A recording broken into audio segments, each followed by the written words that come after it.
After 10 years of buying single families, I was like, maybe I should just buy a lot of doors instead of just one at a time. You pay one bill, you look at one foundation, one roof instead of 15 of all these things. You need a mentor for everything, like for real estate, for fitness. Like I have a coach for everything. The more successful people think on a long time horizon. They're not worried about paying the bills this month or this year or anything like that. Yeah, I'll get you in and out. How's that sound? It sounds great, man.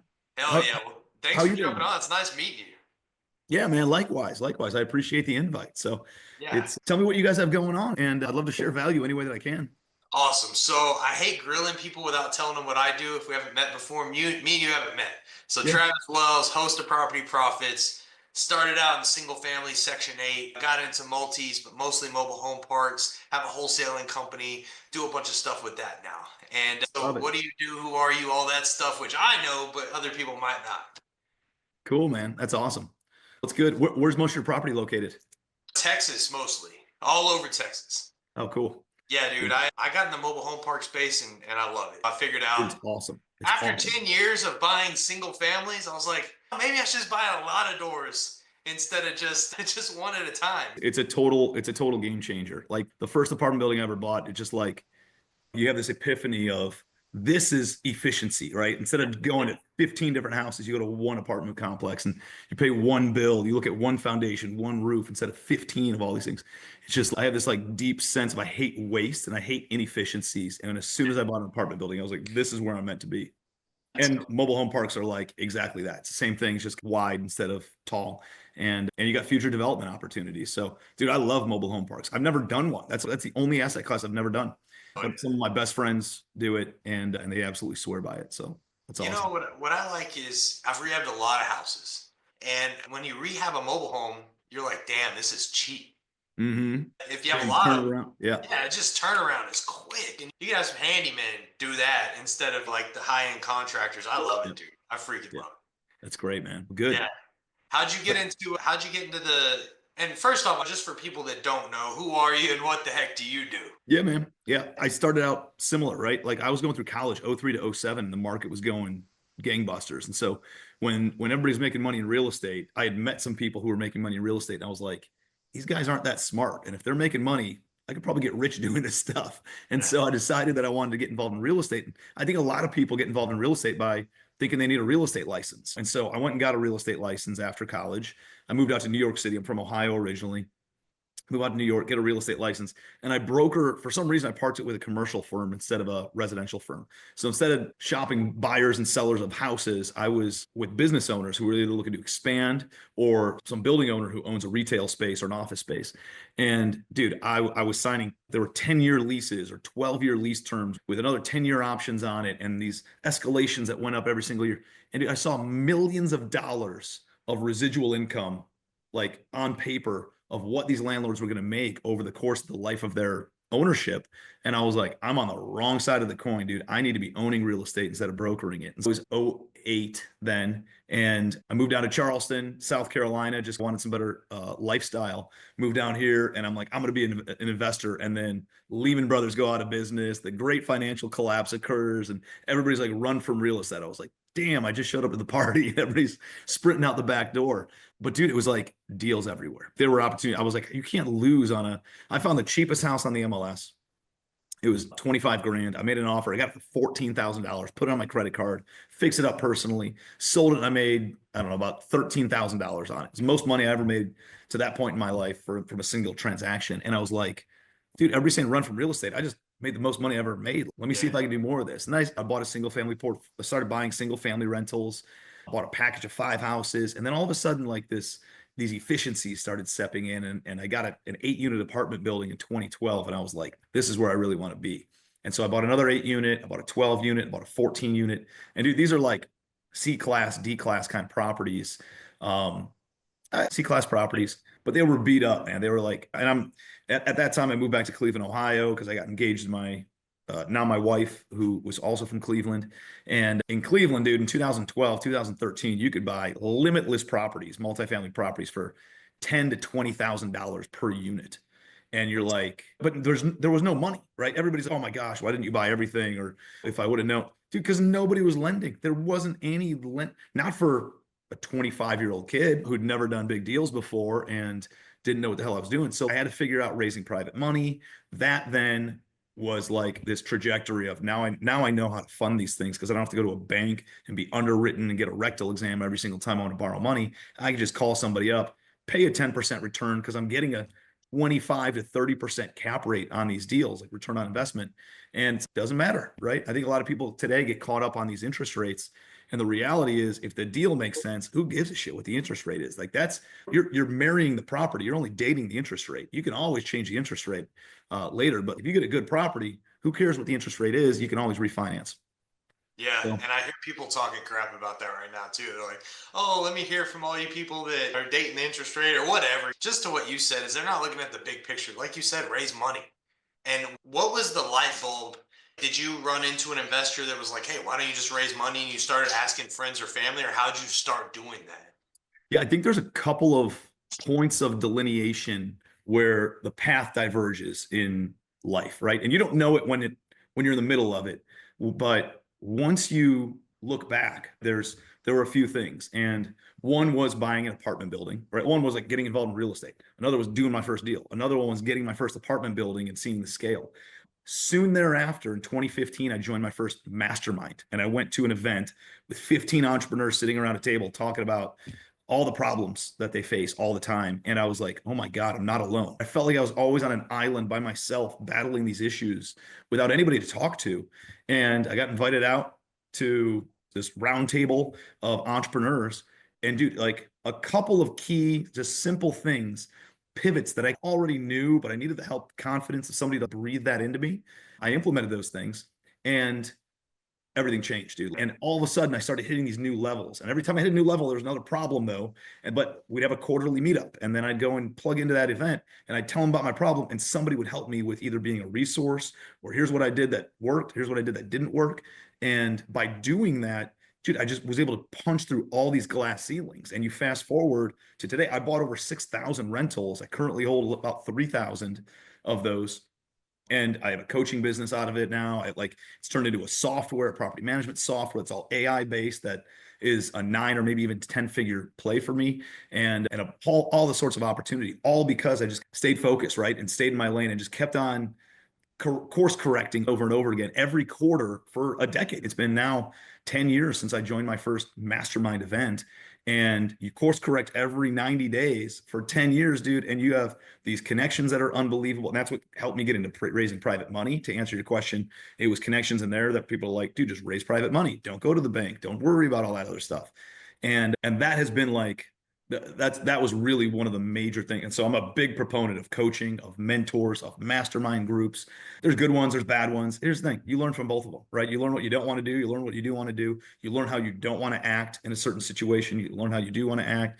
You can follow one group because they have great relationships and they're great dads and they have their health all dialed in, and then other groups because of the business side. So dude, I have different mentors for different things in my life. There's not always one person that you look at who has everything figured out. Yeah, and we're gonna. I don't want to say we're in a certain age ever, but I see it a lot. When people are like, a lot of people are anti-guru, and I'm like, wait, hold on. You need a mentor, You and like do. for everything. Like I have a like for real estate, for fitness, for I have a coach for everything. And I'm like, how do you say you shouldn't do that? I don't get that at all. That's like such a fast track. And even if it's not a fast track, it's gonna save you from falling on your ass. Yeah. Dude, here's the thing. If there's good ones and there's bad ones. I've been to restaurants and I order a steak and it tastes like shit. And I was like, why do I even, this is a bad restaurant to order a steak from. I should know better because it's not a steakhouse, right? It's a, whatever, a friggin' sushi spot or what, actually sushi spots have usually a pretty good steak. But anyways, but I know that there's better steak out there, and I'm not going to stop eating steak because I had one bad steak, right? I'm going to just go to a better steakhouse and figure out, right? And hang out in places where they cook better steak and they're more defined and they have more insights on how to cook it and all that other. Same thing with your business. Guess what? There's bad business mentorships. The local RIA is filled with 95% of a bunch of tire kickers, but there's 5% people in there who are doing real deals. And if you go and find them and network with them, that could really open up the doors. Where do they go to go get mentored, right? And start asking those kinds of questions. And I think if you start just listening to people talk and make statements of, I can't do that, or that's stupid, or forget these gurus, or whatever, dude, you're going to be stuck down this path of not asking progressive questions. I found that asking good questions leads to good answers, or leads to better questions that then lead to good answers. And so I'm always asking myself, dude, like, I didn't say I don't have the money. I said, how could I get the money? I didn't I say love that there's no deals out there. I said, where are the deals hiding? Where are the motivated sellers? There's still people who are getting divorced right now, or going through a sickness, or somebody passed away and they inherited the properties, and the kids don't friggin' want these things. They want to go travel the world or buy rims for their car or something stupid. And so that still happens regardless of what the economy looks like. And so if you're asking yourself better questions, you'll get better answers. Dude, it's like Chat GPT or Google, right? The more defined of a question you ask, the better the result is on the answer. And that's like that in life. Yeah, man. And what's funny about the mentorship thing too, just to dial in on that, is everyone I've gotten's been more expensive. And I've always been like, man, what am I gonna do to pay for this one? That's Yeah. like the mindset, or this mastermind, or how am I gonna get my ROI on this? And I think people should look at it just exactly how you said that. Dude, I psych myself out too. Because if you look at the price tag, dude, they start at 25, 30, 50,000. I got some buddies who are in Tony Robbins Platinum. It's $250,000 a year. And I'm in multiple masterminds. I spent 6 figures a year on mastermind coaching of my own. And if you look at it like an expense, you'll never pull the trigger. If you look at it like, how many deals do I have? Like, we're in the best industry to make money, dude. There's nobody who can make money the way that we can make money, and has the tax advantages, and has the cash flow, and has the asset appreciation, principal pay down, and all the other benefits that we get from owning real property. And so it's like, dude, how many deals do you need to get in order to compensate yourself for $100,000 a year of 3 different masterminds that you're in, or one like powerhouse mastermind, or whatever? And it's like, dude, I have one apartment deal closing tomorrow, like we were talking about before we started recording. Yeah. And it's a $10 million deal, taking a 3% acquisition fee on it, making $300,000 from one deal. And that happened through a relationship that I met through a mastermind group. And how many of those that pays for the mastermind for 3 years, assuming it's $100,000 mastermind. If it's a $30,000 a year mastermind, pays for the next decade, right? Just from that one singular deal, not to mention all the other business insights and all the other things. And so if you think about it from that perspective, it's a good way to fake yourself out and, dude, pull the trigger. Once I went down the path of coaching and mentorship and consulting and finding people that were already doing what I wanted to be doing, dude, I never even looked back, because it was like these quantum leaps. It was the only way to fast track success. There are no, shortcuts. That is the one. Yeah. And to touch on that deal, and you don't have to say specifics, and you just say, hey, I can't talk period about it, but a lot of people can't fathom a $10 million deal. They're like, well, how the hell does this work? How does that work? For people that Yeah. just can't fathom that. And I think you should push yourself to think big. So how would you even structure something like that if you're listening to this and didn't know? Yeah, man. Great question. And I've been buying apartments for 13 years now. And so it's almost like second nature to me now.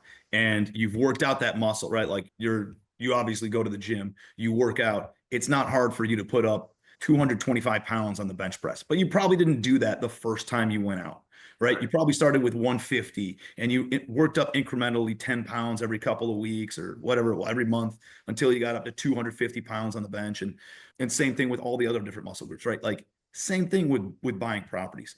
It's been very obvious. Like, you're in Texas, dude. You've seen people give back properties over the past 2 years. And so let me backtrack for a second. Dude, the residential real estate market from 2007 to 2009 dropped by 29% on average housing price value across the country. And it was written about in every newspaper. It was talked about. It's written in books, textbooks now for kids in school. And it was the great financial collapse of the country in the past 80 years. Now, you fast forward to the past 2 years, 2022 to 2024, depending on which asset class you're in, because of interest rates and insurance costs and increase in labor costs and all these other things, dude, the asset values have been reduced in commercial real estate by somewhere between 20 to 35%, just as much as during the great financial collapse, but nobody talks about it because it's a much smaller amount of people that actually are affected by that. But it's been a bloodbath for the past 2 years in commercial real estate, especially in certain assets like office got clobbered. A lot of hotels got hurt pretty bad. Multifamily got hurt. And there's been a lot of them that have struggled, and other ones have really, but all of them across the board, all asset values have come down. And so when you take a look at that and you see how many people have handed back properties and those kinds of things, it's because they never built the muscle, dude. It's because they got in at an easy time to raise money with low interest rates, and they had spotters. It's like going to the gym and they were putting up 275 on the bench with a guy on either side of them spotting them.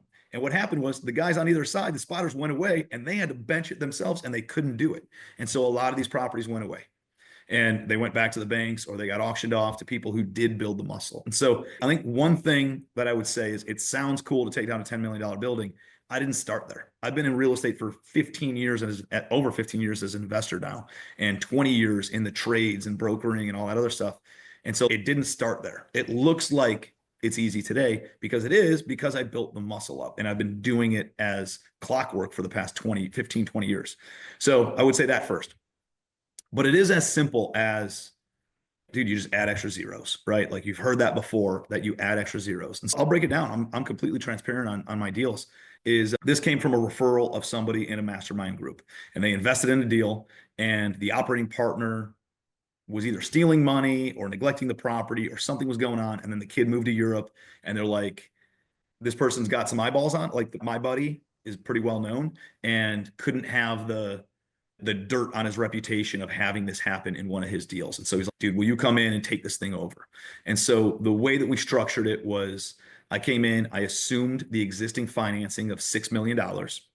And all that is a loan assumption, right? Like Pace Morby is a buddy of mine, but he talks about taking over loans and all that kind of stuff on the residential side. It's a little bit different, but like it's assumed that you can take over a loan. It's called a loan assumption in commercial real estate. So all I do is I go and talk to the lender, say, I'm going to step in to this loan and I'm going to be the borrower now. And they just transferred over to me. And so it took a couple of months to do that, but they gave me the loan of $6 million at 4.5% interest rate. Oh, yeah. And by the way, it's 90% based on the property, only 10% based on me. They want to make sure I got a reputation. I need to have a certain net worth and liquidity. And so you got to check a couple of boxes, but dude, it's a non-recourse loan, which means I'm not personally guaranteeing it. If the loan goes bad, their only recourse is taking the property back. That's it. They can't come after me personally. So it's actually a safer play to get into bigger deals than it is to be in smaller deals. And so I assumed that loan. And by the way, if you can't qualify for a loan assumption yourself, you can always ask somebody. There's people who come in and they'll, for 15, 20% of the deal on average, they'll sign on the loan for you and be a loan sponsor is what it's called. It's like a co-signer. And by the way, all the words mean the same thing. It's just different words for commercial real estate versus residential real estate. And so return on investment is cap rate. A loan sponsor is a co-borrower or a co-signer on the loan. Like it's all the same stuff. So I assumed the loan at $6 million, roughly 4.5% interest rate. Then I got seller financing at about $1 million, just shy of that, 900 grand at 1%. Now it goes up incrementally 1 point per year. So it's 1% the first year, 2% the second year, 3% the third year. So it motivates me eventually to pay it off because it becomes real interest when you get to year 7, year 8, year 9, year 10. So I do want to refinance it out eventually, but right now, man, it's cheap money. So I'm going to leave that in place. And then I went and raised private capital for the other $3 million. And usually what you would do is you would syndicate and you'd get a bunch of investors. Let's say you got 30 people at $100,000 a piece or any variation of what that could look like in order to get to my $3 million.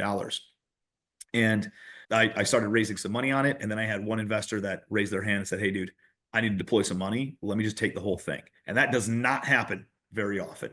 It's one of those things where you got to turn over a lot of rocks in order to get lucky in a capacity like that. Doesn't happen. It's actually probably, it could be like the second time it's ever happened for me. Usually I'm bringing a couple of investors putting them together, but one guy raised his hand and said, I'll bring the full, especially for that amount on smaller deals under $1 million raised. I've had people before, but yeah. So this guy brings a full 3 million. Wire the money actually today. We should be closing hopefully tomorrow. It'll probably get pushed out to Monday because it always does. And that's essentially the structure. Now I'm paying that guy a 10% return on his money, but the property doesn't cash flow enough in year one. We got to bump some of the rents. It's fully stabilized, fully renovated, great shape, but they never really push the rents, and there's a lot of room to bump the rents. And so that's going to take probably 2 rental cycles, 2 years to increase the rental rate. So that way there's not a mass exodus of tenants, right, every time we bump rents up. And so I can only pay him about 5%. So the deal I structured was, I'm going to pay you 5% as we go. And then I'll let the other 5% accrue, and I'll catch that up when we refinance in probably year 4, year 5, year 6. And he's like, that's awesome. And then we did a 50-50 equity split. So he owns 50% of the upside. Me and my team have 50% of the upside. And we also take a 3% acquisition fee, which is 300 grand. And we in-house manage, management fees were 5% plus some additional other fees. So it helps make a couple extra bucks on that side and cover some additional overhead for us. So dude, it's a smoking deal for him. It'll end up being probably a 25% plus return on his investment. And then, or maybe more. And then for us, no money, right? We use my credit to get in, but it's non-recourse. We take a big fee. We have ongoing management fees. And then we also get 50% of all the cash flow beyond the preferred returns and the management fees. And we get 50% of the profits in a few years. And this one we probably won't sell. It has about $3 million, maybe almost $3.5 million of meat on the bone. Once we bump up the rents at about 36 months, we could sell it for 13.5 and carve up $3.5 million of profit in 36 months. And that's a good payday. But I think the longer you're in this game, you graduate from me being a broker to me being a wholesaler, to me being a flipper, to me being a buy and hold single family guy, to me being a buy and hold small multifamily, getting C class big multifamily, and then B class big multifamily, and now A class big multifamily. That's where you want to stay. You want to stay in the nice stuff, in the nice areas with great debt in place that you can in-house manage, so that way you can control it and then you hold on to it forever. Those are the 5 criteria of where you want to be, because that's the people with the biggest balance sheets that I know all fall into that they check all 5 of those boxes. Good properties, good areas, great debt, in-house management, and hold forever. I freaking love that you went through the escalation. Thank you so much for explaining that so simply. And my mentor is Bobby Castro. And man, he talks about. I know Bobby. Okay, yeah, he mentors me. He showed me all the way from the C class all the way to the legacy. And I'm like, makes so much freaking sense. And you just broke it down so simple. And thank you so much, man. Bobby slapped me in the face 2 years ago with which led me down the path of realizing this. Is he said, I was at a mastermind. I sponsored a loan for some guys that there were some management issues. Like there was a bunch of fraud on the management side of things. And from there, the 2 operating partners, dude, they never built the muscle. And so they couldn't fix the issue. And the one guy's just a bad guy. The other guy just never built the muscle. He's a good guy, but couldn't do anything about it. And I found myself with a $100 million deal that was about to go back to the bank 2 years ago. And dude, most stressful year and a half of my life was 2023 and the first half of 24. And I met Bobby in January of 23, and he was sitting there in Mark Evans' mastermind. Mark's a very good friend of mine. And I was like, Bobby, and I'm usually the guy that people come to for help, right? And direction and all this stuff. And I was like, I need help, dude. And we broke down, and Bobby asked me a question. He said, Tim, if I would have asked you, right, in 2021 when you sponsored this loan, do you see yourself holding this property forever, handing it down to your kids, owning it for the next 30, 40, 50 years? And I was like, absolutely not. I thought we'd sell it in 3 to 5 years. I'd make $5-6 million bucks, and I'd be on with my way. He said, that's the difference. He said, like, these billionaires, they think on levels and on scales that are 100, like Elon Musk is talking about colonizing Mars in 400 years from now. He's not even gonna be around, but that's the level, that's the distance, the timeline that he thinks on. And I found the more successful people are, they think on a long time horizon. They're not worried about paying the bills this month or this year or anything like that. They're focused on long-term real legacy stuff, which is what I preach, but I wasn't doing it up until 2021. And so it really slapped me in the face of, now that's what I need. Now here's the thing. I would say that if you're in growth mode and you're trying to get to a point where you can qualify for loans and build a portfolio and those kinds of things, you got to, my 2-year-old just walked in, so she's feeling And so if you're in growth mode, dude, there were properties that were stepping stones for me to get to where I am today. But I stayed there in C-class stuff and in heavy value add stuff a little bit too long. I wish I would have pivoted sooner and got into more of these long-term A-class type properties. If I would have done that, dude, I'd be on Bobby's level right now. Bobby Right? kicked my I ass had the 2 years momentum. ago. Yeah. But here's the thing, dude. I'm 39 years old. I got plenty of runway, and I have no doubt that we'll hit the $1 billion mark one day. But it's also not, I'm not as ego driven as I was before too either. Like I'm much more lifestyle oriented and just doing good deals in good areas that we can put good financing on without variable rates or these big balloons or anything like that. In-house management so that we have transparency and clarity and control, and then we hold it forever, dude. That is the magic formula. Dude, I'm glad we got to jump on. Mark Evans I love the hell out of the guy too. So I'm glad I hear these names, I hang out, and so it's cool to meet you, man, and inspiring as hell. So thank you so much for your time. I know you're busy, and happy holidays. And where can people find you? I know you have coaching people should definitely look into, stuff like that. Just plug whatever. Yeah, so connect with me on social media, just like we connected. Cool. I'm on Instagram, I'm on Facebook. I answer my own messages. I got a YouTube channel. I got all that stuff. So TikTok, LinkedIn, all of it. So hit me up on any of those. And we try to put out a ton of free content and try to over deliver on value.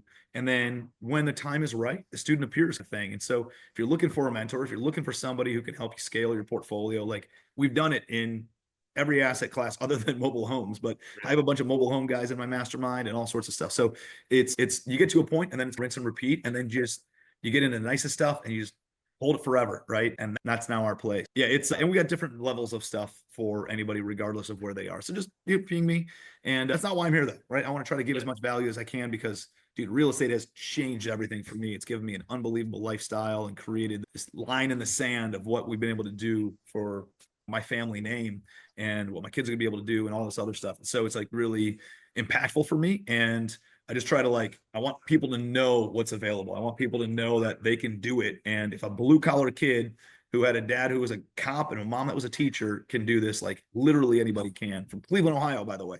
So it's anybody can do it. Dude, that's awesome. Thank you so much again, and have a good holiday, and appreciate you, brother. All right, Travis, appreciate you too, man. Looking forward to meeting you in person sometime soon. You too. Later, man.